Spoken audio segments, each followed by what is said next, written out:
You should always be replacing yourself. Now, there's going to be moments in life where you achieve things, and I'm talking primarily in work or in active ventures that you're involved in.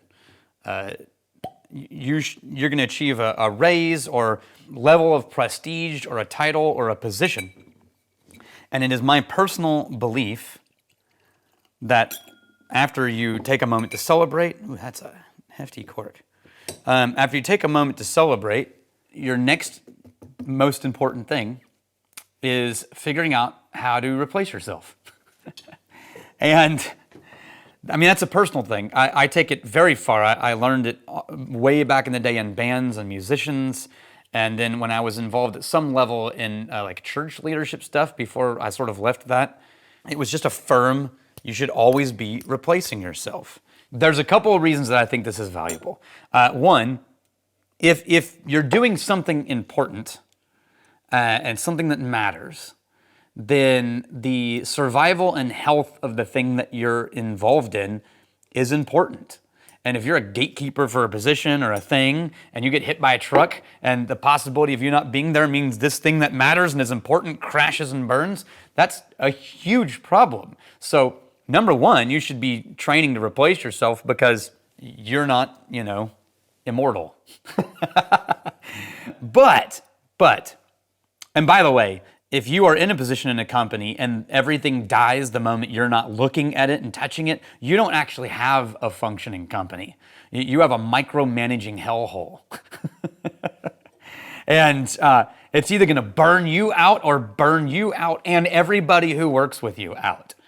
So, not to put it too dramatically, but I have opinions on that. Two, you also learn more by teaching than by doing, just so you know. So the very act of training somebody to replace you and to show people what you do shows you more about what you do than almost anything else that you will take time investing in. This is why in all real trades and all real practices, even down to like martial arts, teaching others is incorporated into the growth system because you absolutely learn more by teaching an apprentice. Yeah? Now, what about when you work your butt off teaching people things and then they leave? Oh no. Let's talk about whiskey. This is Castle and Key.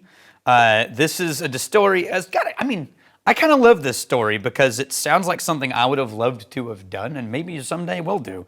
But there's a distillery building that was built in the late 1800s by Colonel Edmund Taylor. You may have heard of that. Edmund Haynes Taylor. Ever heard of E.H. Taylor? Anyway, he sort of traveled all over the world and he built this place in Millville, Kentucky that was like an amalgamation of all of this European architecture from like Scottish castles and so on. And he built gardens and spring houses and then it sort of, died. Prohibition closed the distillery in 1920, and then there was some other things that they tried to do with it, but that whole site just sort of collapsed. And then this new crew found that place and went, you know what, we want to rebuild this. Not renovate, gut it, build a new thing on top of it, but actually revitalize and rebuild it, and they did. And then they brought on Marianne Eaves to do all the distillation and build the whiskey program. And she built this astounding program at Castle and Key with a very high focus on quality because so many brands in Kentucky that aren't the big guys just start up and then source and then white label and use a name from history and whatnot. But these guys didn't really do that, and I think that's amazing. This is batch 3 of the rye, Restoration Rye, and it's 3 years old, and I think this is post Marianne Eaves. And I say this because I think Marianne Eaves is a perfect example of what I'm talking about with this training people up. And that is, Marianne built this incredible whiskey program. And then she trained up really talented people to the point where they were doing a lot of the stuff that she loved doing. This is just my personal interpretation from interviews with her and listening to her tell her story. She got more and more into a figurehead position. And that's a marker of a successful leader. And it wasn't what Marianne wanted, and it eventually led to some changes. But I'll tell you, the fact that Marianne built a whiskey program that led to her ability to just be a front person for the Castle and Key brand while all these other people created things is the marker of a successful leader. The day you come to work and realize, holy crap, there's nothing for me to do because all my people have this handled, that's the marker of a successful leader, I think. And then you need to find the new thing that you need to be doing and not just, sit around. But on the nose, this is a really mild rye. And it's got a lot of corn. This is 63, I think this one's 63% rye. And it's got more barley than it does corn. So the secondary grain on this rye is barley, which I just think is the coolest thing. It gets this really rounded, for lack of a better word, malty nose. There's caramel. And this is the least aggressively botanical rye I've ever smelled. And it's young. It smells it. It smells grain forward, but the grain notes are soft and kind of approachable.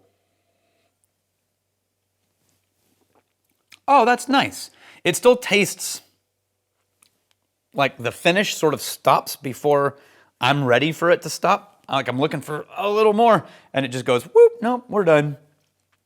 But what it does present is floral and botanical and not harsh or aggressive. It's all of the rice spice that you like in a spice cabinet and not the things that you have to like tamp down in order to deal with.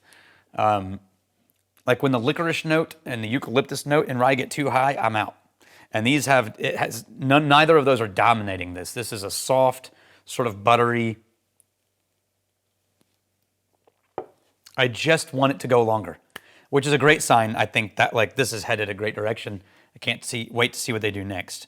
I'd love to see another few years and a little more time on that, but not because it's faulty, but because I'm hoping that brings in some of the transformative notes from oxidation and aging that give it more length. But it's actually a really great whiskey. 53%, I would never have guessed that. Way lower, I would guess, as far as approachable.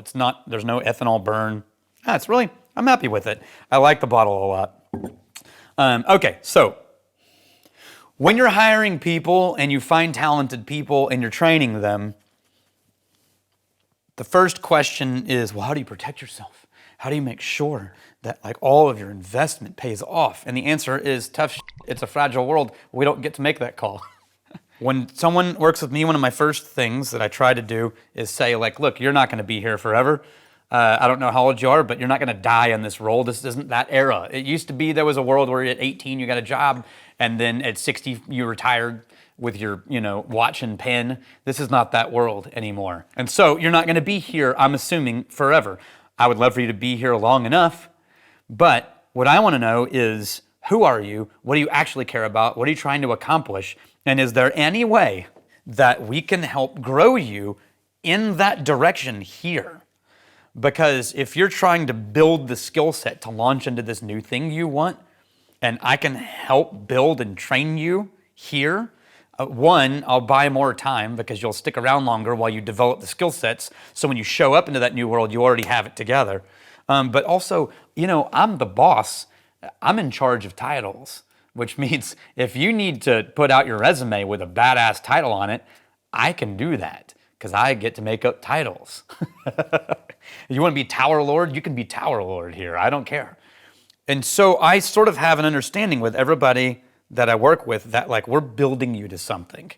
And I want to know what that is, and I want to be a part of it because what I want and what I care about is the ability to launch you into the next thing and for my impact to be wider. Now, at some point, I need to move on too. And I need to have people in place that can replace me. And that is the thing they're building to. So maybe the thing they're building to isn't out there, but it's in here. And for them to grow into that, I have to get out of the way. That's also something that I need to be thinking about. But I think that what you gain in the long run by living life with an open hand and investing and then letting what will be is far more powerful and valuable than the micro gains that you cling to with grasping hands and strive for and then panic at every little thing slipping between your fingers. So live life with an open hand and become a launching point for magical human beings. I'm really glad you're here. Cheers.